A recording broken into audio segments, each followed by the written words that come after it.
स्थापित हो चुकी है? परम तृप्ति की अनुभूति है। अयोध्या जाने के लिए आई हूँ, कल भोपाल से आई तो यहाँ लखनऊ में ठंड के कारण बुखार आ गया तो नहीं पहुँच पाई, अभी अयोध्या पहुँच रही हूँ। परम तृप्ति का विषय है। 500 साल के संघर्ष की इस परिणति में हमें भी भागीदारी का मौका मिला अंत में। ये मेरे लिए परमानंद का विषय है, मेरे पुरखों को तारने वाला विषय है। लेकिन इसमें कुछ बातें ऐसी आई हैं जिनसे मेरा मन बहुत खिन्न हुआ। जैसे हमारे पुरी के शंकराचार्य निश्चलानंद जी महाराज ने यदि कुछ कहा है तो वो इसलिए क्योंकि भगवत पाद आदि शंकर ने जो वैदिक धर्म की पुनर्स्थापना की थी वो शास्त्रार्थ के जरिए की थी। भारतीय लोकतंत्र में, भारतीय राजनीतिक तंत्र में और भारतीय सामाजिक तंत्र में शास्त्रार्थ का बहुत सम्मान हुआ है, असहमति का। इसलिए उसको उसी दृष्टि से देखा जाना चाहिए। और निश्चलानंद जी महाराज का मजाक बनाना, उनको चुनौती देना, उनको नीचा दिखाना, ये बिल्कुल हमारे अहंकार का सूचक है। राम ने सबसे पहली बात यही कही है कि अहंकार से मुक्त होकर के भगवान राम ने परशुराम के सामने जिस प्रकार से बात की थी उसी ढंग से बात होनी चाहिए। और मैं माननीय शंकराचार्य जी से, निश्चलानंद जी महाराज से निवेदन करूंगी कि आपने खुद कहा है कि आपको निमंत्रण मिला है तो आप आइए ना।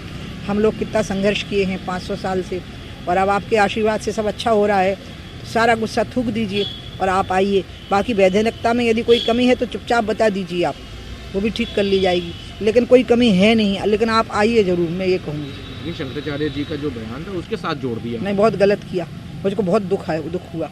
खास करके पुरी के जो महाराज हैं ना वो बिल्कुल राजनीतिक नहीं हैं और वो भारतीय वांग्मय के इस समय इस भूमंडल के सबसे बड़े विद्वान हैं। और आपको ये भूलना नहीं है कि वो परंपरा ही शास्त्रार्थ की है। मंडन मिश्र के साथ आदि शंकर ने पहला शास्त्रार्थ किया था, तो परंपरा शास्त्रार्थों की है और उसी के जरिए उन्होंने धर्म की रक्षा की है। इस्लाम की तरह तलवार और ईसाइयत की तरह पैसे से खरीद करके धर्म परिवर्तन नहीं किए, उन्होंने विचारधारा में परिवर्तन किए बौद्धिक शास्त्रार्थ के जरिए। तो उसी परंपरा के शंकराचार्य हैं वो। तो अब मीडिया है ना तो वो ट्रोलिंग शुरू कर देते हैं। नहीं होना चाहिए। शंकराचार्य जी का अपमान हमारे अहंकार का सूचक है और मैं शंकराचार्य जी से, जो मैंने आपको कहा, मैं फिर निवेदन करूंगी कि आप तो आइए, मेरा आपसे निवेदन है। एक सवाल और है, अभी आपने कहा भोपाल से मध्य प्रदेश से, तो वहाँ पे वो मूर्ति को लेके कह रहे हैं कि जो विध्वंस के समय मूर्ति थी उसको क्यों नहीं स्थापित किया गया, नई मूर्ति की क्या जरूरत थी। तो लगातार जो विपक्ष का इस तरह के जो बयानात है वो सामने नजर आ रहे हैं। आप किन की बातें कर रहे हो? दिग्विजय सिंह जी की। उनकी तो आदत ही है कुछ ना कुछ बोलने की, उनके बोलने का महत्व खत्म हो गया है।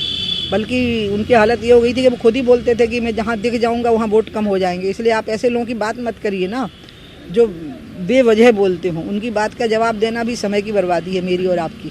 प्राण प्रतिष्ठा कार्यक्रम को पूरे देश के बल्कि पूरी दुनिया में हर्षोल्लास का माहौल है। लोग चाह रहे हैं कि हर आदमी को मौका मिले इसमें कार्यक्रम में भाग लेने का, लेकिन उसके बावजूद जो विपक्ष है वो अपने आप को इससे दूर नजर आता है। वो कहता है कि ये बीजेपी का इवेंट है और अपने तमाम बहाने बना रहा है। जहाँ पे दुनिया के बाहर से लोग आ रहे हैं, देश के बाहर से, वहाँ पे विपक्ष अपना इस तरह के नकारात्मक। तो वो तो इसलिए बन गया क्योंकि आप आ नहीं रहे हो।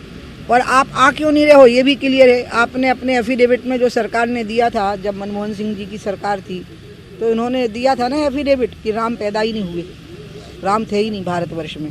तो अब उसके बाद तो ये इस लायक नहीं है कि कुछ भी बोल सके, मुंह दिखाने लायक नहीं है। हम अभी कल शिवपाल यादव ने कहा कि जो 91 में गोली चली थी उसको उन्होंने संविधान की रक्षा करने बताया। तो कार सेवकों के पाँव में गोली मारी जा सकती थी इसके लिए, और उनको घायल करके फिर बाद में इलाज करके और कार से में बाधा खड़ी की जा सकती थी। लेकिन उन्होंने उनके खोपड़ियों में गोली मारी थी, उनके सीने में गोली मारी थी। इसलिए मैं चाचा को कहूँगी कि चाचा, उस समय पे तुमने तो नहीं किया, लेकिन जिनने भी ये काम किया उनके जो भी लोग बचे हुए हों वो घुटनों के बल रेंगते हुए अयोध्या में जाएं और माफ़ी मांगें। अखिलेश यादव ये कह रहे हैं कि अखिलेश की बातों का जवाब नहीं देना मुझे। अच्छा मैम, एक और सवाल है इससे अतिरिक्त हटके कि 2024 को लेके कांग्रेस और सब लोग अपनी तैयारियां कर रहे हैं, क्या लग रहा है किस तरह का क्या परिणाम? कुछ नहीं होगा।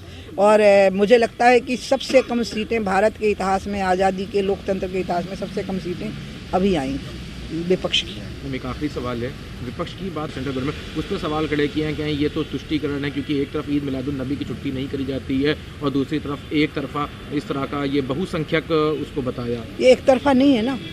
भगवान राम संपूर्ण ब्रह्मांड के नायक हैं, ओबीसी के भी पूर्वज हैं। और उस दिन वो घड़ी बीच में दोपहर को आएगी ना, जब प्राण प्रतिष्ठा होगी तो लोग उसमें पार्टिसिपेट करेंगे तो काम छोड़ देंगे।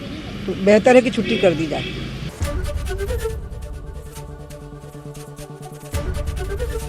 एबीपी गंगा, खबर आपकी, जुबान आपकी।